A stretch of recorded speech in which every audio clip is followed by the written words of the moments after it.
Barbara Johnson from Aberdeen, and I'm a state of South Dakota humanities scholar. As I hear you talking about the military and we have to get the money someplace, it seems like the things that are on the chopping block are things like the National Endowment for Humanities, National Endowment for Arts, and public broadcasting. Could you please talk to us a little bit about those proposed cuts? And John, how are you going to watch basketball if they cut public television?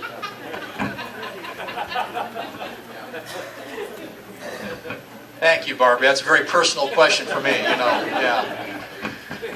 Look, there are, you're responding, I think, to the budget proposal that was advanced by the administration. And there have been many times in the past where there have been proposals to cut certain programs, including the ones that you mentioned, in previous administrations' budgets, and those budgets typically are considered differently when they get to Capitol Hill, because on Capitol Hill, each of those departments and programs has constituencies and groups out there that benefit from those programs.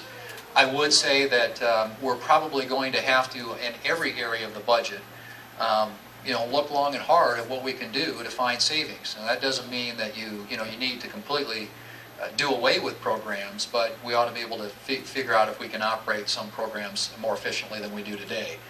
But, public broadcasting, for example, has a big following, not only here in South Dakota, but across the country. And, it delivers services and news and information in places around the country where sometimes it's hard to find other sources of it. And that's kind of been its role and its function and its mission over time. So, I don't know where those end up in the budget, but the one thing I will tell you is that any budget put forward by any president or any OMB has to go through Congress. Congress has the Article 1 power of the purse, and so we'll ultimately decide what gets spent and where. And that's usually a very different discussion than a budget that comes forward from an administration.